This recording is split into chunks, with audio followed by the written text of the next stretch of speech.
ये पूरा मानव समाज खुदा का एक कुंबा है जिसमें अमन और शांति की स्थापना हर एक इंसान की व्यक्तिगत जिम्मेदारी है। लेकिन यह जिम्मेदारी उस वक्त तक ठीक से अदा नहीं हो सकती जब तक कि एक सभ्य, स्वच्छ और स्वस्थ समाज के निर्माण की तड़प रखने वाले जिम्मेदार इंसानों का एक समूह इस काम के लिए एकजुट न हो जाए।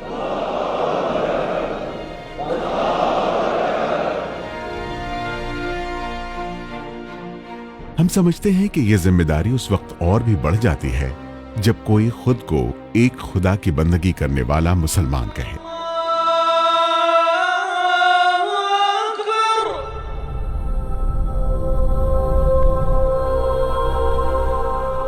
क्योंकि इस्लाम नाम ही है उस सच्चाई का जो मानव समाज को बांटने वाली हर बुरी और नकारात्मक धारणा को खत्म करके अमन, इंसाफ और बराबरी को स्थापित करना चाहता है।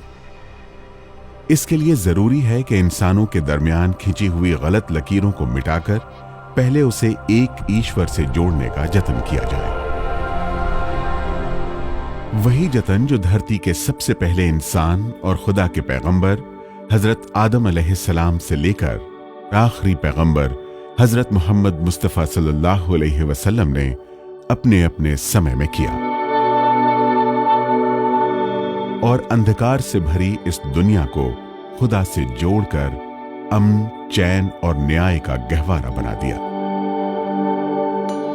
जमीन की इन्हीं पवित्र हस्तियों के दिखाए गए मार्ग पर चलने में एक सफल जीवन का रहस्य छिपा है। दुनिया की इन्हीं महान हस्तियों के बताए हुए रास्तों की ओर बुलाने के लिए 26 अगस्त 1941 को जमायत इस्लामी की नींव पड़ी। लक्ष्य वही था, यानी कौम, कबीले, जात, बिरादरी, रंग, नस्ल और मजहब से ऊपर उठकर दुनिया के हर इंसान को एक खुदा की तरफ पुकारना। यह पुकार उसी खुदा की तरफ थी जिसने इस दुनिया को यहां रहने वाले हर इंसान को और इंसानों की सेवा में लगी हुई जमीन व आसमान में मौजूद हर चीज को पैदा किया।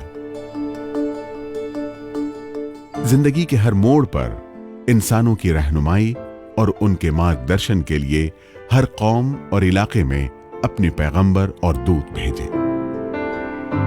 पवित्र आसमानी किताबें उतारी और समझाया कि लोगों, हमने तुमको एक मर्द और एक औरत से पैदा किया और फिर तुम्हारी कौमें और बिरादरियां बना दी ताकि तुम एक दूसरे को पहचानो। वास्तव में अल्लाह की दृष्टि में तुम में सबसे ज्यादा प्रतिष्ठित वो है जो तुम में सबसे ज्यादा परहेजगार है।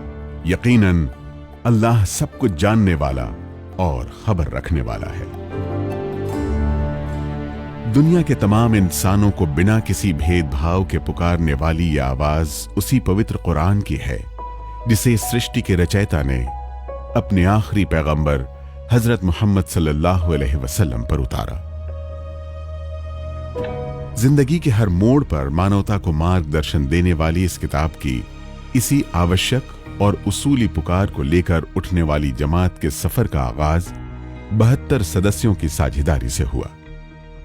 मौलाना मौदूदी का जहाँ तक ताल्लुक़ है, उन्होंने ये कहा, इस्लाम की दावत के लिए, उसे दुनिया में फैलाने के लिए, उसे गालिब करने के लिए ज़रूरी है कि आदमी तन्हा कोशिश ना करे, मिलजुल कर कोशिश करे। इसके लिए जमात होनी चाहिए। ये उनका बड़ा कंट्रीब्यूशन है। इसके तहत जमात इस्लामी वजूद में आई। जमात के जन्म का वो ऐतिहासिक दिन था जब 20वीं शताब्दी के नामवर और प्रसिद्ध आलिम दीन मौलाना सैयद अबुल आला मौदूदी की पुकार पर अविभाजित हिंदुस्तान के एक एक कोने से एकत्रित होने वाले जमात के कर्मठ सदस्यों ने यह दृढ़ संकल्प कर लिया था कि वे इस्लाम के अमन का पैगाम देश के एक एक नागरिक तक पहुंचाएंगे। वो समझ गए थे कि यही उनकी असल जिम्मेदारी है और यही उनका कर्तव्य है जिसकी ओर उनका ध्यान आकर्षित किया गया है। इस्लाम के मधुर संदेश को हर खास व आम तक पहुंचाने का बीड़ा उठाने वाले जमात के सदस्यों ने एकजुट होकर मौलाना सैयद अबुल आला मौदूदी को अपना लीडर और अमीर चुन लिया। उस वक्त हिंदुस्तान, पाकिस्तान, बांग्लादेश सब के सब एक थे। हिंदुस्तान को आज़ादी भी नहीं मिली थी और हिंदुस्तान डिवाइड यानी तकसीम भी नहीं हुआ था।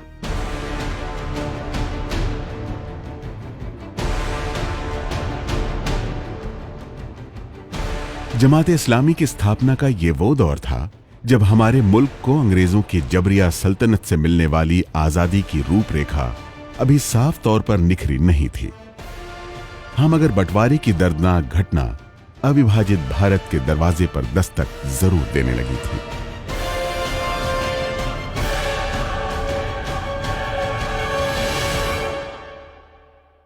यहाँ जो जमातें काम कर रही थी, एक तो जिसमें मुसलमान शामिल थे, एक तो कांग्रेस थी, वो काम कर रही थी और सेकुलरिज्म के लिए और मुल्क का नक्शा आइंदा क्या होगा इस पर डिस्कशन कर रही थी।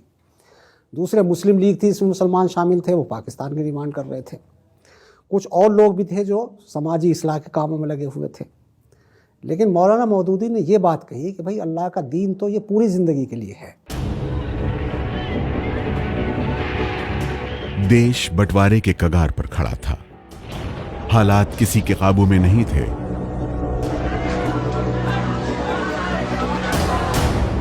विभिन्न विचारधाराएं लोगों को भिन्न भिन्न टुकड़ों में बांट रही थी।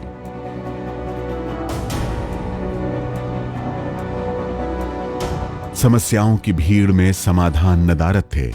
ऐसे में आवश्यकता थी इंसानों के उसी समूह की जो कौम, जात और बिरादरी के बंधन से आजाद होकर देश के तमाम वासियों को एक खुदा के नाम पर मानव एकता और सद्भावना की तरफ बुलाता। तो जमात ने उस मौके पर मुसलमानों की ढारस बंधाई, ये सबसे अहम काम किया। उन्हें इस मुल्क में रहने का, जीने का और अपनी आइडेंटिटी के साथ रहने का हौसला उनके अंदर पैदा किया। बस एक खुदा के आगे झुक जाने का न्योता देने वाले नजरिए पर खड़ी होने वाली इस जमात ने अभी अपना सफर शुरू ही किया था कि देश के बंटवारे की वो अनचाही घड़ी आ गई जिसकी लहू लहू दास्तां आज भी आंखों को भयभीत कर देती है।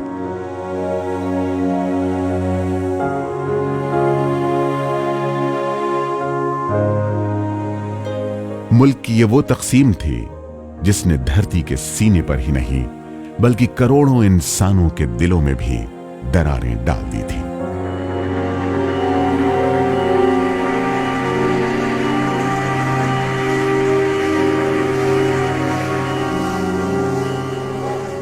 देश को दो टुकड़ों में बांट देने वाले इस तूफान ने उनको भी आपस में बंट जाने पर मजबूर कर दिया जो तमाम इंसानों को आपस में जोड़कर उन्हें एक ईश्वर से जोड़ देने का इनकलाबी मिशन लेकर उठे थे। हम तो कभी ये नहीं समझते थे कि वो इस तरीके से हमसे जुदा हो जाएंगे कि हमसे और उनसे किसी किस्म का कोई राब्ता और ताल्लुक बाकी नहीं रहेगा। देश बढ़ चुका था। सरहद के नाम पर एक लंबी सी बेरहम लकीर ने सदियों से मिलजुल कर रहने वाले इंसानों को आपस में तकसीम कर दिया था। नवस्थापित जमाते इस्लामी के भारत में रह जाने वाले दर्दमंद सदस्यों के सामने यह एक सुलगता हुआ सवाल था कि नफरतों की इस झुलसती आग से अपने मुल्क और उसके लोगों को कैसे बचाया जाए। सीनों के अंदर बैठी हुई हीन भावनाओं और दिलों में घुसे हुए संदेहजनक और घृणापूर्ण विचारों को कैसे दूर किया जाए। उन्हें इस बात का शदीद एहसास था कि इस्लाम की पुरअमन और जिंदगी बख्श दावत ही बंटवारे की कोख से जन्म लेने वाली निराशा को खत्म कर सकती है। उन्हें यकीन था कि इस देश की एकता, इसका विकास और इसकी खुशहाली इसी बात में है कि इस देश के मुसलमान खुद इस्लाम का मुकम्मल नमूना बनकर अपने हमवतन भाइयों से दूर होने की बजाय उनसे और भी करीब हो जाएं। जमात इस्लामी इस काम के लिए वजूद में लाई गई है कि निज़ाम रहमत सियासत में भी, निज़ाम रहमत मईशत में भी, निज़ाम रहमत माशरत में भी, निज़ाम रहमत इबादत में भी और निज़ाम रहमत दोस्ती और मोहब्बत में भी और दुश्मनी और अदावत में भी। वो जानते थे कि यह काम वास्तविक रूप में बहुत कठिन और जोखिम भरा है। मुल्क के बंटवारे ने दिलों में अंगारे भर दिए हैं। लाखों लोग अपनी जानों से गए हैं। अनगिनत परिवार अभी इस त्रासदी से उबर नहीं पाए हैं। इसके बावजूद मानवता की सच्ची तड़प रखने वाले जमात के सदस्यों ने खुद अपने मुल्क भारत में इस पवित्र काम को जारी रखने का ऐतिहासिक फैसला कर लिया। जमात इस्लामी हिंद का पहला औपचारिक सम्मेलन 16 से 18 अप्रैल 1948 को उत्तर प्रदेश के शहर इलाहाबाद में हुआ, जिसमें जमात के 240 सदस्यों ने हिंदुस्तान के मशहूर आलिम मौलाना अबुल लैस इस्लाही नदवी को सर्वसहमति से अपना पहला अमीर यानी अध्यक्ष चुन लिया। 47 में मुल्क तकसीम हुआ, 48 में जमात इस्लामी हिंद कायम हुई और उसके मौलाना अबुल लैस साहब उसके अमीर हुए। तो जमात इस्लामी ने अपनी पॉलिसी और प्रोग्राम बिल्कुल अलग बनाया। उसका ताल्लुक पाकिस्तान से या किसी भी दूसरी तंजीम से नहीं है। एक सभ्य, खुशहाल, शांतिपूर्ण और अदल व इंसाफ से भरे समाज के निर्माण के लिए जरूरी था कि आम लोगों की सोच में बदलाव आए, एक दूसरे के साथ व्यवहार का ढंग बदले और एक दूसरे को समझने और समझाने का चलन आम हो। लिहाजा भारतीय समाज की विशेष परिस्थितियों को देखते हुए जमात इस्लामी हिंद ने इस्लाम के उसूलों और आदर्शों को बुनियाद बनाकर मुसलमानों और आम देशवासियों के बीच काम करने का संकल्प लिया। जमात की नजर में मानव एकता का अर्थ है दुनिया के तमाम इंसानों और खासकर अपने मुल्क के तमाम शहरियों के बीच हर भेदभाव को मिटाकर एक आदर्श समाज का निर्माण तथा पूरी मानवता को खुदा के एक कुंबे की हैसियत से परिचित करते हुए उनके दरमियान भाईचारे और मेल मोहब्बत का वातावरण बनाना, ताकि वो एक दूसरे के साथ मिलकर खुदा की इस जमीन को जुल्म, अन्याय, अत्याचार, शोषण और फितनों फसाद से पाक रख सकें। जमात इस्लामी हिंद मानव एकता के इसी इस्लामी नजरिए को ध्यान में रखते हुए विभिन्न धर्मों के मानने वालों के साथ न केवल ये कि बातचीत का सिलसिला जारी रखती है, बल्कि इस्लाम को खुदा की पसंदीदा जीवन व्यवस्था यानी दीन की हैसियत से उनके समक्ष पेश करते रहना भी अपना मूल कर्तव्य समझती है। इस्लाम के इसी संदेश को विस्तार पूर्वक रूप से लोगों तक पहुंचाने के लिए जमात इस्लामी हिंद हर संभव प्रयास के साथ साथ परेशान हाल और जरूरतमंद इंसानों की सहायता और हिमायत को अपना फर्ज समझती है। हालात अच्छे हों या बुरे, जान का खतरा हो या माल का, जमात हर हाल में, हर जगह और हर मुश्किल घड़ी में सक्रिय रहती है।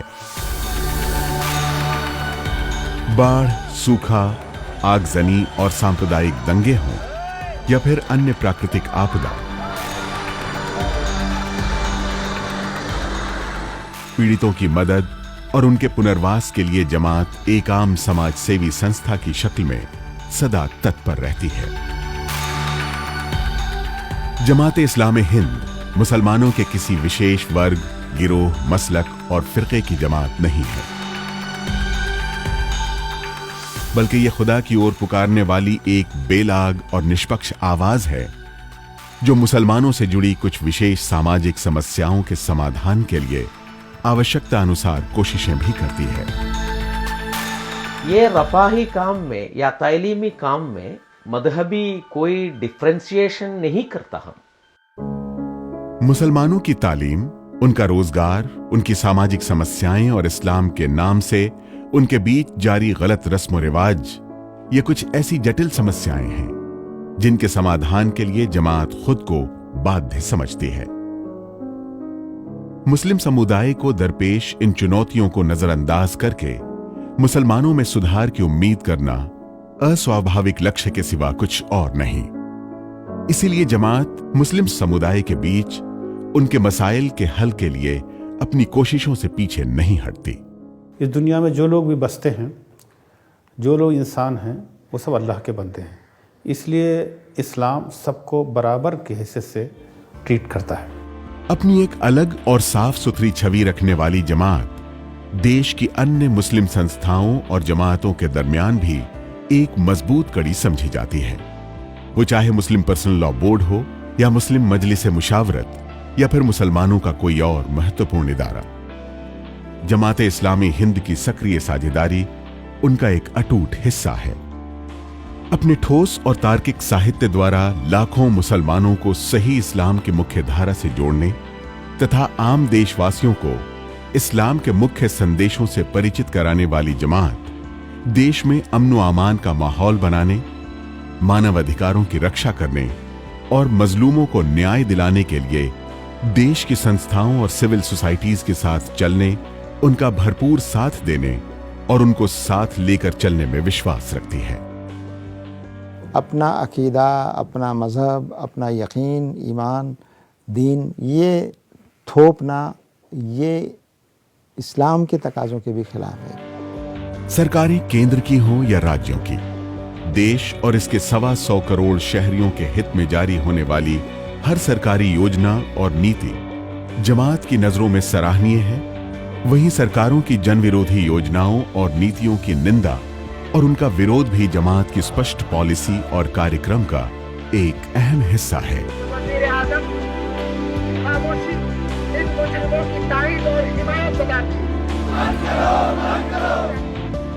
जमात इस बात पर विश्वास रखती है कि एक मिसाली समाज के निर्माण में महिलाओं की भूमिका भी उतनी ही अहम है जितनी मर्दों की।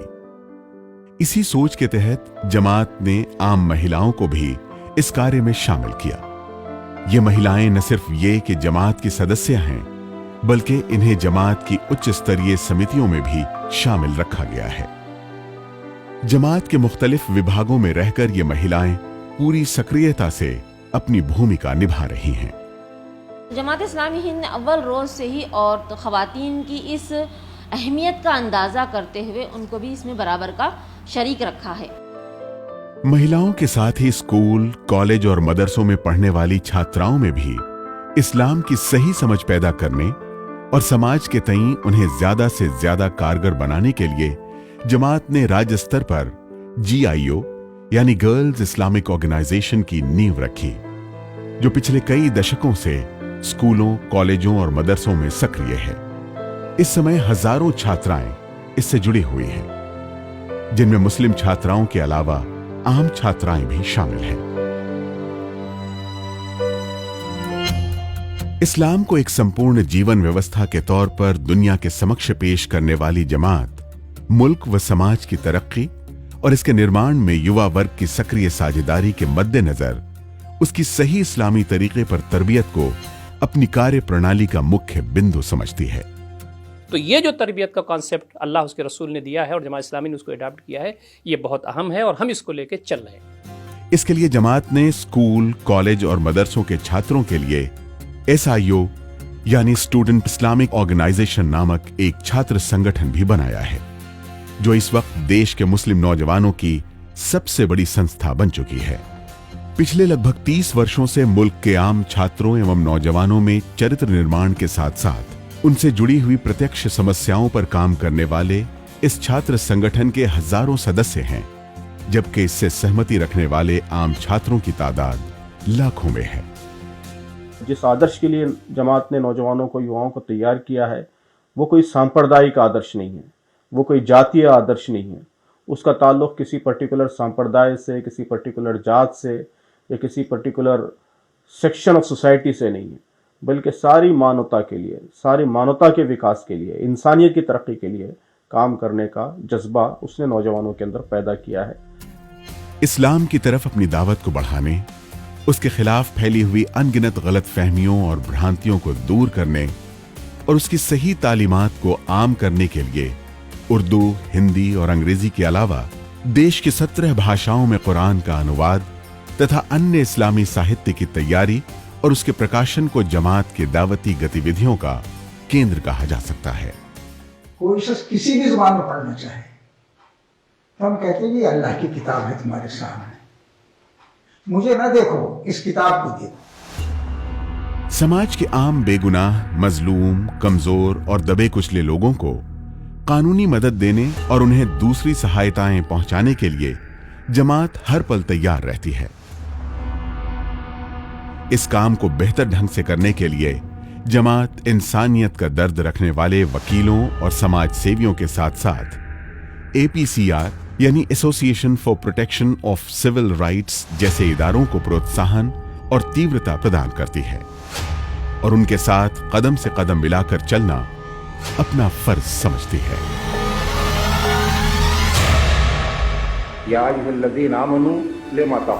इस्लाम के सही तबलीग और उसके बुनियादी नजरिए को देश के एक एक नागरिक तक पहुंचाने का संकल्प लेकर पिछले 7 दशकों से जिंदगी के हर मैदान में सक्रिय रहने वाली जमात अन्य धर्मों के बुजुर्गों और धार्मिक गुरुओं से निरंतर संपर्क रखने और उनके साथ संवाद को जारी रखने की भरपूर कोशिश करती है ताकि धर्म और धार्मिक विचारों की बुनियाद पर एक दूसरे के बीच नफरत भरी दूरियों को खत्म करने, सामाजिक बुराइयों को दूर करने और नैतिक मूल्यों को मजबूत करने की हर कोशिश कामयाबी से हमकिनार हो सके।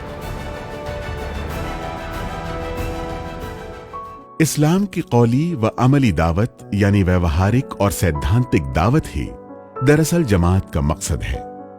लिहाजा अपने इस बुनियादी मकसद के लिए जमात मुस्लिम समुदाय के बीच सुधार की कोशिशों के साथ साथ आम देशवासियों के बीच उनके रब का पैगाम पहुंचाने की निरंतर कोशिशों में मसरूफ है। अपने इस मकसद को ठीक से पूरा करने के लिए जमात के सदस्य और कार्यकर्ता अपने वतनी भाइयों से व्यक्तिगत मुलाकातें करते हैं, किताबों, फोल्डरों और सीडीज के द्वारा उन तक इस्लाम का संदेश पहुंचाते हैं और इस्लामी साहित्य के वितरण के अलावा सिंपोजियम, सेमिनार, कॉन्फ्रेंस और दूसरी मुहिमों के जरिए दावत के इस अहम तरीन काम को अंजाम देने की कोशिशों में लगे रहते हैं। अब तक जमात इस्लामी हिंद ने पूरे मुल्क में इस्लाम सबके लिए, कुरान मजीद सबके लिए, हज़रत मोहम्मद सल्लल्लाहु अलैहि वसल्लम सबके लिए ऐसे सेंट्रल पॉइंट्स पर भी दावती मुहिम चलाई है। तालीम को आम करने और मुस्लिम समाज में इसकी प्राप्ति को आसान करने की कोशिशों के लिए जमात शुरू से ही खुद को पाबंद समझती रही है। शिक्षा के महत्व और खासकर हमारी शिक्षा प्रणाली में नैतिक शिक्षा के अभाव को देखते हुए जमात ने पहले ही दिन से इसे खास अहमियत दी है। गुजरे हुए 7 दशकों में जमात ने खुद भी देश के विभिन्न हिस्सों में सैकड़ों कॉलेज, स्कूल, मदरसे और टेक्निकल इदारे बनाए और मुसलमानों को भी ऐसे शिक्षा संस्थानों को बनाने के लिए प्रेरित किया जो मुल्क और समाज के निर्माण और उसकी तरक्की में अपना रोल निभा सके। इतना ही नहीं, जमात ने मुस्लिम तालीमी इदारों का मयार बेहतर करने के लिए स्कूली स्तर पर पढ़ाई जाने वाली कुछ किताबों की तैयारी का भी काम किया। इसके अलावा जमात ने टीचर्स ट्रेनिंग के कैंपों के निरंतर संचालन के साथ साथ बीएड के स्तर का निसाब भी तैयार किया, जो विशेषकर मदरसों के छात्रों के लिए एक बेहतरीन तोहफा है। सैकड़ों इदारे हैं पूरे मुल्क के अंदर, उसमें दोनों बातों की हम कोशिश करते हैं कि दुनिया से भी आदमी वाकिफ हो जाए और उसके साथ साथ वो मॉरली भी इस काबिल हो कि बेहतर जिंदगी गुजार सके। एक मसला अभी हमारे सामने है कि हमारा स्टैंडर्ड ऑफ एजुकेशन और बेहतर होना चाहिए, तो उस स्टैंडर्ड ऑफ एजुकेशन की तरफ हमने अब इधर तवज्जो देनी शुरू की है और हम A ग्रेड तक आए हमारे स्कूल, इसके बारे में हमने एक प्लान बनाया है। मीडिया ज्यादा से ज्यादा लोगों तक पहुंच हासिल करने का सबसे मजबूत और प्रभावशाली साधन है। अपनी अनथक कोशिशों के जरिए आज लाखों लोगों को अपना हमनवा बना लेने में सफलता हासिल कर चुकी जमात ने सफर के आगाज से ही मीडिया को अपने मकसद की प्राप्ति के लिए एक मुख्य साधन के तौर पर अहमियत दी। आज जमात के जरिए चलाए जा रहे अलग अलग जबानों में लगभग 40 से अधिक अखबार, magazines, news portals, websites, news channel और मीडिया हाउसेज हैं जो खबरों की दुनिया में अपना महत्व रखते हैं। जमात के मीडिया का मकसद वो मुसलमानों का बेदारी है। हजारों सदस्य, कार्यकर्ता और जमात की ठोस इस्लामी विचारधारा से सहमति रखने वाले लाखों समर्थक आज जमात इस्लामी हिंद की असल ऊर्जा और ताकत है। वो कारवां जिसने अप्रैल 1948 को 240 सदस्यों की छोटी सी तादाद से अपना सफर शुरू किया था, आज मुल्क की एक बड़ी और संगठित संस्था की हैसियत से पूरे देश में परिचित है। जमात इस्लामी हिंद आज अपने पहले नेता और अमीर मौलाना अबुल लैस इस्लाही नदवी के नेतृत्व के बाद मुख्तलिफ बुजुर्गों मौलाना मोहम्मद यूसुफ, मौलाना मोहम्मद सिराजुल हसन और डॉक्टर अब्दुल हक अंसारी के बाद अब हिंदुस्तान के नामवर आलिम दीन मौलाना सैयद जलालुद्दीन उमरी की अध्यक्षता में अपनी मंजिल की तरफ रवां दवां है।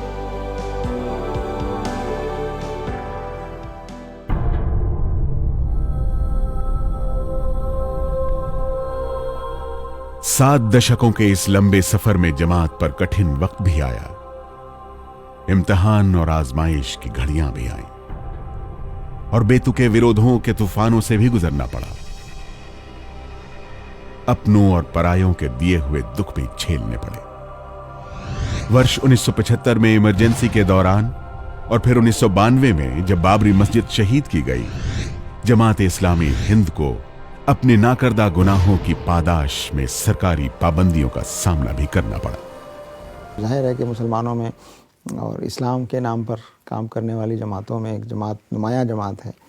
तो बारहा ये वजह बनी कि बैलेंस करने के लिए जमात इस्लामी हिंद पर भी बगैर किसी वजह के, बगैर किसी सबूत के पाबंदी लगाई गई।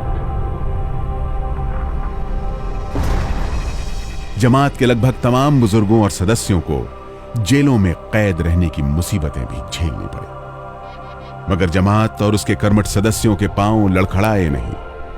उन्होंने कभी हार नहीं मानी और सच्चाई के रास्ते पर अपना सफर उसी हौसले और अज़्म के साथ जारी रखा जिस हौसले और संकल्प के साथ इसका आगाज किया था। हम कानून की शराफत की हद में रहते हुए अच्छे अंदाज से खुदा का पैगाम, मालिक का पैगाम हिंदुस्तान के तमाम लोगों के सामने पेश कर रहे हैं। अल्लाह से दुआ करता हूँ ज़िंदगी का सही नस्बुलैन और सही समत सफ़र का शऊर मुसलमानों के अंदर पैदा हो जाए और वो न सिर्फ अपने बल्कि इस मुल्क के तमाम ही बरसंदों की खरहाई के लिए उठ खड़े हों।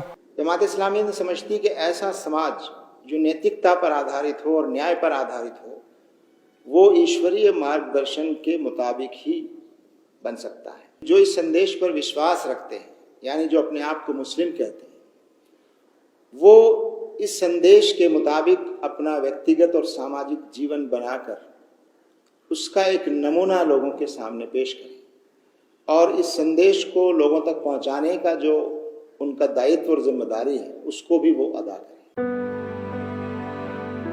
खुदा की जमीन पर खुदा की मुकम्मल फर्माबरदारी, उसी के आगे पूर्ण समर्पण, उसी की बंदगी, उसी के आदेशों का पालन और उसी की हुक्मरानी को इंसानों के दिलों पर कायम करने के लिए वजूद में आने वाली जमात इस्लामी हिंद का सफर अभी जारी है।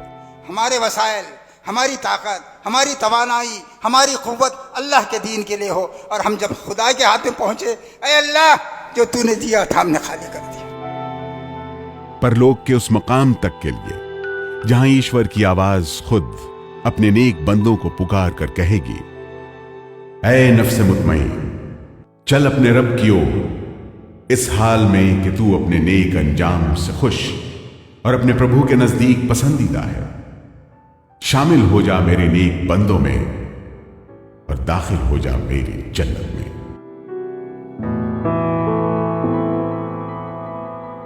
जमात इस्लामी हिंद के बारे में आपने सुना और देखा और आपने ये जान लिया कि जमात का उद्देश्य क्या है। अब अगर आप भी हमारे विचारों से सहमति रखते हैं और आप भी सोचते हैं कि एक आइडियल और आदर्श समाज का निर्माण होना चाहिए, अगर आप भी चाहते हैं कि पूरी दुनिया और खास तौर पर हमारा देश अमन, चैन, न्याय और विकास की बोलती तस्वीर बन जाए, किसी पर जुल्म न हो, किसी के मूल अधिकारों का हनन न हो, कोई किसी से जात, बिरादरी, वर्ग और धर्म के नाम पर न लड़े, यदि आप भी चाहते हैं कि हमारा भारतीय समाज टुकड़ों में न बटे, अगर आपको भी लगता है कि वास्तव में यह दुनिया खुदा से फिर गई है और ईश्वर के बताए हुए मार्ग को इसने छोड़ दिया है, तो समझ जाइए कि आपका फर्ज आपको आवाज दे रहा है।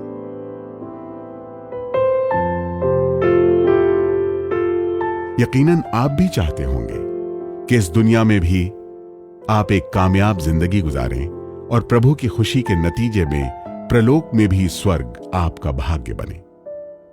अब अगर आप ये सोचते हैं कि उस खुदा का बंदा और उस ईश्वर का आज्ञाकारी होने के नाते अपने हिस्से का फर्ज निभाने के लिए आपको आज, अभी और इसी वक्त खड़े हो जाना चाहिए, तो जमात-ए इस्लामी हिंद आपका स्वागत करती है, आपको खुशामदीद कहती है। आइए हमारे कदम से कदम मिलाइए उस खुदा की खुशी के लिए जिसके हाथ में हमारा कल भी था, आज भी है और कल भी रहेगा। वही खुदा जो हमारा, आपका, हम सबका रब है।